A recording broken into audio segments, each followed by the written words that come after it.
It's 10 times the terror. Hello and welcome to 10 Times the Terror.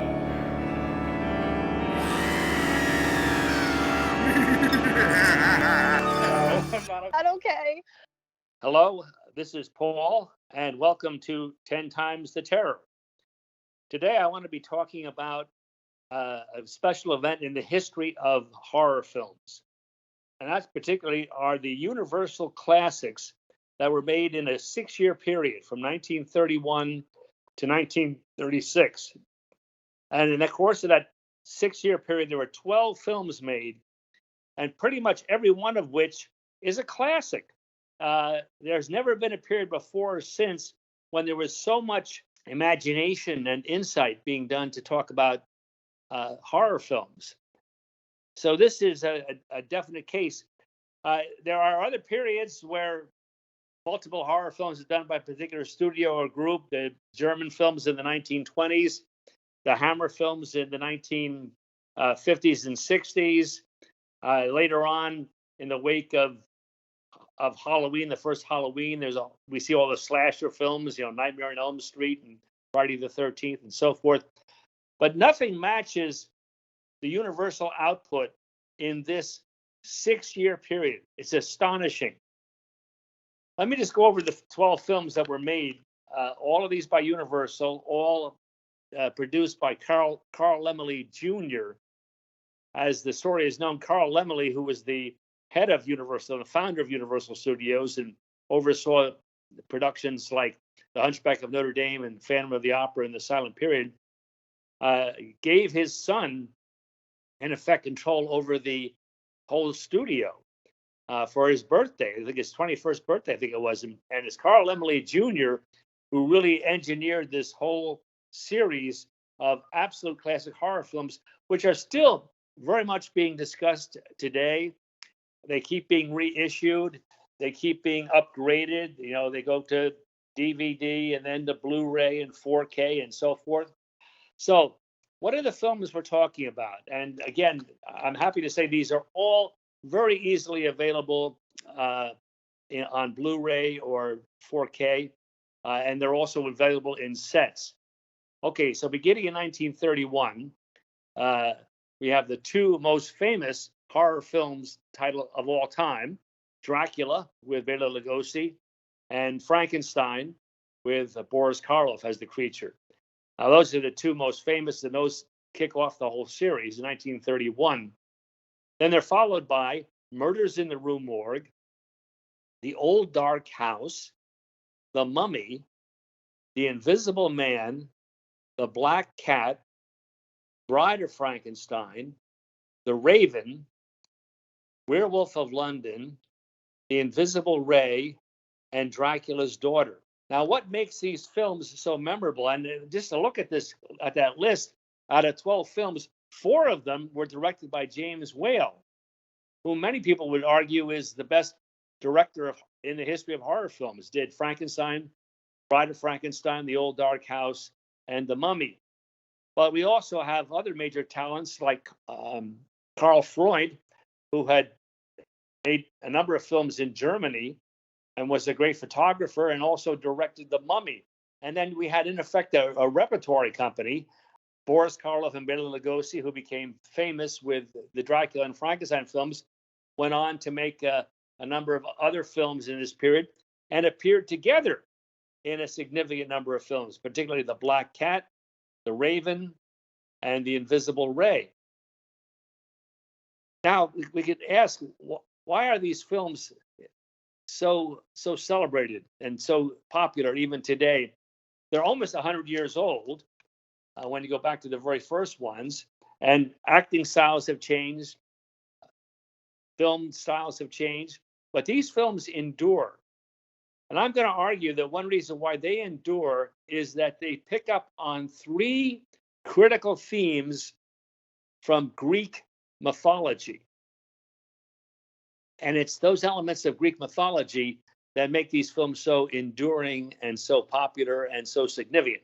Now, Greek mythology has influenced all of culture and all of literature. So there's nothing unheard of in the idea that we see that influence. but it's done in a very particularly pointed way, and it's striking. So you can find these themes in other literature outside of the horror genre, certainly. But nonetheless, in these particular 12 films, there's three critical elements that come from Greek mythology that I would argue make them so enduring, where much more recent films have long since been forgotten. Films made after these, likewise, even ones by Universal. Universal came under new management and in the late 1930s and just made a whole series of B movies and made small series out of Frankenstein, out of Dracula, the Wolf Man, the Mummy, the Invisible Man, and including also a celebrated series of Sherlock Holmes films with Basil Rathbone and Nigel Bruce, and we'll discuss those perhaps next time. What are the three themes that make these films so memorable? The first one of which that is a hallmark of Greek culture, not just Greek literature and mythology, is pride. The actual word that's used by the Greeks for pride doesn't have an exact English equivalent. It's the term hubris. And what it really means is excessive pride. It's like saying, pride is, I love my baseball team, whether it's the Yankees or whoever else. But then the element of hubris comes in if you say, okay, I love my team and your team stinks. It's excessive pride. And that is a major theme in the Greeks, and it brings about all kinds of downfalls and negative events. The subtitle of the novel Frankenstein is The Modern Prometheus, which is the myth of Prometheus is a perfect example about the nature of hubris, that he, in defiance of Zeus, steals fire out of heaven and brings it down to the earth to give to men so they can create civilization. And he faces a terrible punishment for this indiscretion, for this violation. But in any number of these films, that theme of hubris shows up again and again. It's certainly there in the case of Dracula, who is an eternal figure. Another thing that needs to be said here, too, is that it's only with these films that we see the supernatural being taken seriously as a genuine reality in American film. Prior to this, any kind of horror films or other stories like Dr. Jekyll and Mr. Hyde were about human figures, not supernatural beings. When we get to Dracula, he is genuinely a supernatural being. And there's a classic line, I think we talked about this before, with this Dr. Stewart in the film says to Professor Van Helsing, who's explained to them about the vampires, that Dracula is a vampire. And Dr. Stewart says, but Professor Van Helsing, modern science doesn't admit to the existence of such creatures. Well, that's a comment on the limitations of modern science, which was very unusual. You got to say, in this period of history, science was definitely being looked at as the answer to many of human problems. Science had backfired a bit in terms of its effect in the First World War with the advent of technology, and you had machine guns and tanks and airplanes that made the war much more deadly. Nobody knew in the early 1930s that science would go on and eventually break down the atom and create the atomic bomb, and lead to the fact that while there's many benefits from science, there's also many dangers.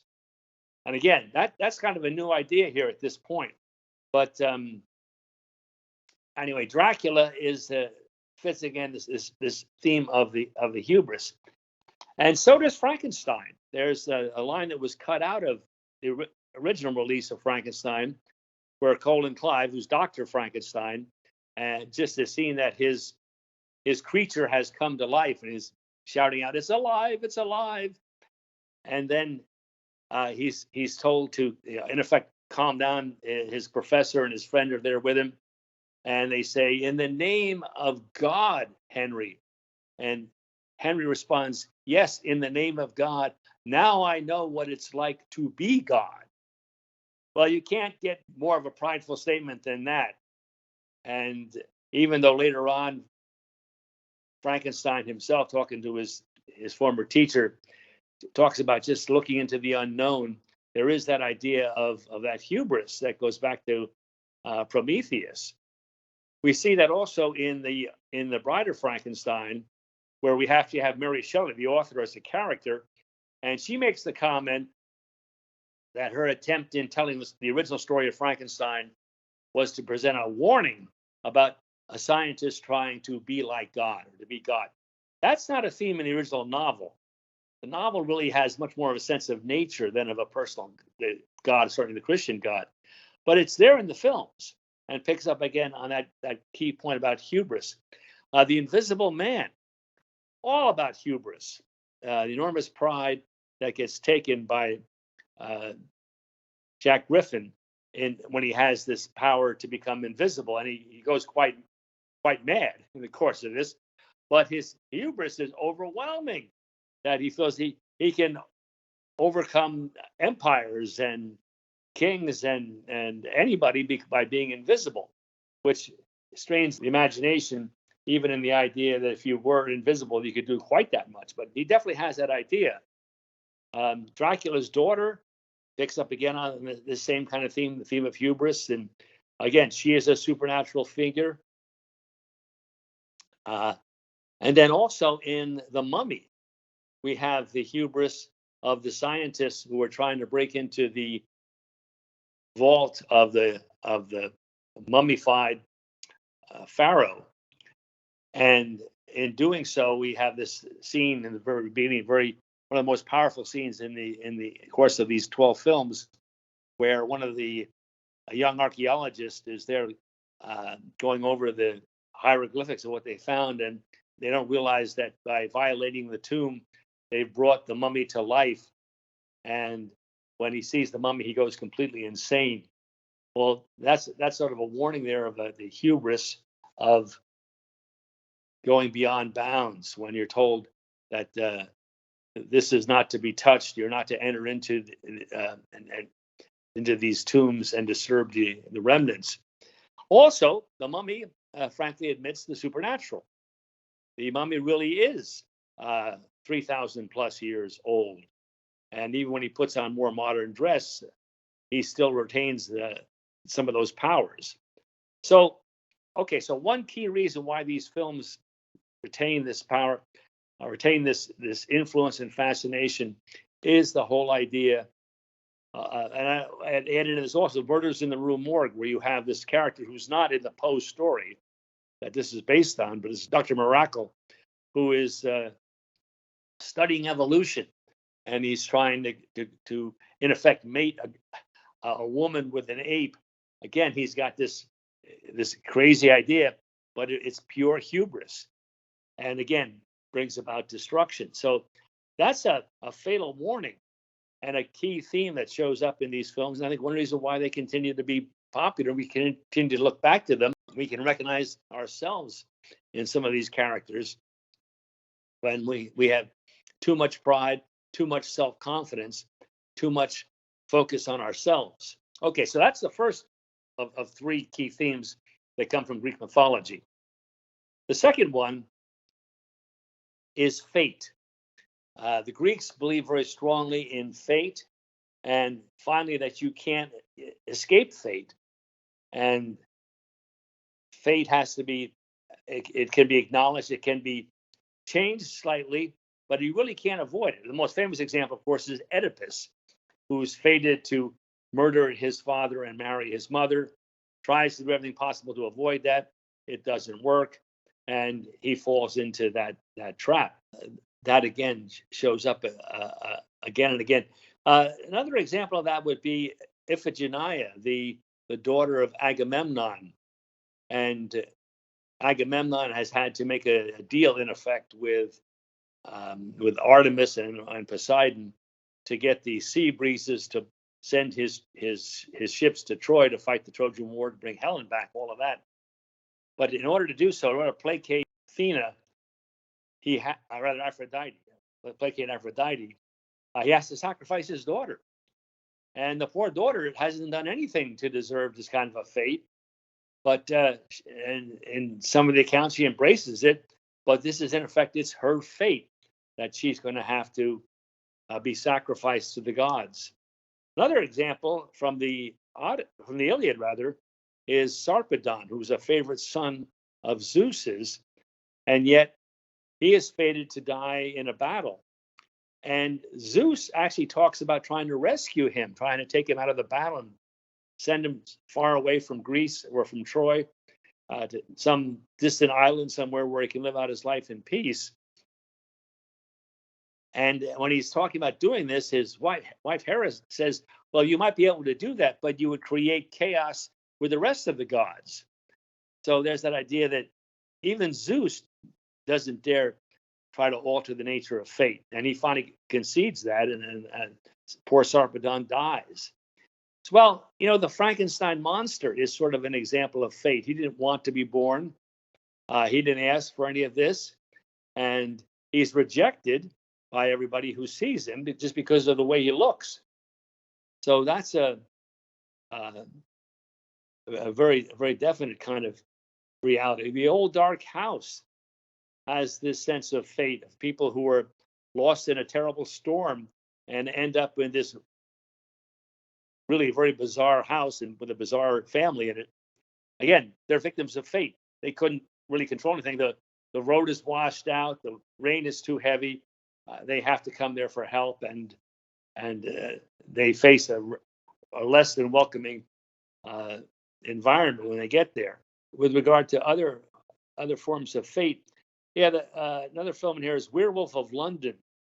And at the end of Werewolf of London, now this is not the Wolfman, which comes later, but at the end of Werewolf of London, who the werewolf has been shot. You don't need a silver bullet in this particular telling of the story, but nonetheless, as he lies dying, he says, "Soon I will know why all this had to come to pass." Well, that's fate. Is divine providence. You can put it in terms of God's power and direction, but that still is another form of fate. So again, that shows up in this same kind of environment, same kind of case. By mentioning hubris, I want to also mention in Bride of Frankenstein, we have Dr. Pretorius, who has this incredible sense of pride and wants to open up the secrets of life. And in a way that when Frankenstein's wife hears of this, she says it's blasphemous and evil. You get that idea. But Pretorius then even kidnaps her and forces Frankenstein to try to create a bride for the creature, for the monster. Again, the monster is a victim of fate. Again, he didn't choose any of this, and he is consistently rejected. So that's the second point of this. The third is the whole idea of revenge. And when Achilles' cousin, Patroclus, is killed by Hector, Achilles goes out for revenge, not just against Hector, but against all of the Trojans.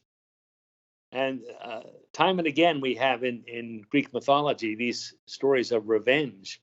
The house of Atreus, where Atreus has his conflict with his brother Thyestes, and Atreus kills the three sons of his brother, his three nephews, and cooks them and serves them to his brother. This is an act of revenge, incredible revenge. And then Thyestes turns around and he works out another whole pattern of revenge against his brother. And so these things go back and forth. Mentioned about Iphigenia being sacrificed when Agamemnon returns home after the Trojan War. His wife is waiting for him, and she again is going to act out revenge for his having killed their daughter, and she and her lover do that. They get poor Agamemnon coming out of his bath, and he's, at least in one version, and he then is stabbed to death. Well, this theme too of revenge is very much there in The Black Cat and also in The Raven. Now, again, these are overlapping. We have in The Raven, Bela Lugosi's hubris is way over top, but also he's acting out revenge on the woman who's jilted him and her lover and her father, and has this elaborate plan of revenge based on Edgar Allan Poe's torture devices. Even more to that point is The Black Cat, an earlier film, again with Karloff and Lugosi together, where Lugosi is going to act out a terrible case of revenge for Karloff's character, Hjalmar Polsing, having not only murdered his wife, but also murdered his daughter. And he literally is planning to skin Karloff alive in the climax of the film. So that's revenge way, way over the top. Invisible Ray, again, another film with Karloff and Lugosi together. Boris Karloff acts out revenge for what he thinks has been unjustly done, that his wife has fallen in love with a younger man, and he believes that Bela Lugosi's character has taken his scientific discovery and used it for himself, not realizing that he's slowly going insane from his exposure to this ray. But he is definitely acting out revenge. So that's just a quick sort of a synopsis on a topic that's got a lot to be said for it, which is the fact that these, in that brief six-year period, you have this tremendous outpouring of any number of these films that really are classics, almost all of them. And some of them, like even The Black Cat and Bride of Frankenstein, are among the best films of their period, irrespective of being horror films or anything else. So when we look at Universal, we see that the basic standard that's going to be used forever after. Bela Lugosi's Dracula isn't anything like the Dracula in the original novel. Gary Oldman, in his later film, tried to make him look that way. And Christopher Lee played Dracula 8 or 9 times in different kinds of films. But to this day, when people think of Dracula, they think of Bela Lugosi, who really only appeared in that first film, did some other vampire films, and at the end of his career appears in a spoof, Abbott and Costello Meet Frankenstein, where he plays Dracula again. But that still is, even all this time later, that movie is almost 100 years old. That image of Dracula, I bid you welcome. Listen to them, children of the night. What the music they make. All of these lines and that inflection of whether it's Count Chocula in the breakfast cereal, or whether it's the Count in Sesame Street, that image of Bela Lugosi's Dracula still is with us. So again, as I say, these themes of fate and of hubris, and certainly of revenge, are not unique to horror films. They do appear in all kinds of other literature. Hamlet comes to mind, very much that way. But the fact that you have 12 films made in a 6-year period, and every one of which is at least worth talking about, worth seeing, even after all these years, talking about it, thinking about it, testifies to the tremendous creativity of Universal in this period. It's unfortunate that Universal, this is in, of course, the depths of the Depression, 1931 to 36, and Universal got themselves in financial troubles, and finally Carl Laemmle had to sell the studio. And when the new owners came in, they picked up on a lot of these characters, but not to the same depth that they have here. But you see in James Whale, Todd Browning, who directed Dracula and directed a bunch of other films of that nature, The Mark of the Vampire, in which Lugosi plays a Dracula kind of character. So that's really the overview I wanted to present. And again, to let me give the list of the films, and they're easily gotten. Strongly recommend them. Look out for these themes of pride or hubris, themes of fate, and the themes of revenge. And here they are again in more or less chronological order. Dracula, Frankenstein, The Murders in the Rue Morgue, The Old Dark House, The Mummy, The Invisible Man, The Black Cat, Bride of Frankenstein, The Raven, Werewolf of London, The Invisible Ray, Dracula's Daughter, and Dracula's Daughter. So there's the 12 films. Strongly recommend them. And next time we'll look at some of the effects of the Universal Sherlock Holmes series, which comes after this period, but does a lot of things with the character of Sherlock Holmes that changes what Holmes dramatizations had been up to that time. We'll talk more about that later. But this is Paul saying goodbye for now. Good to share with you. And again, this has been 10 Times the Terror. Thank you for listening to It's 10 Times the Terror. the podcast. One of my favorite films ever. Let's do that one again. Thank you for listening to 10 Times the Terror. This podcast would not be possible without listeners like you. You can find out more about our podcast by visiting our website, 10timestheterror.com. That's 10xtheterror.com.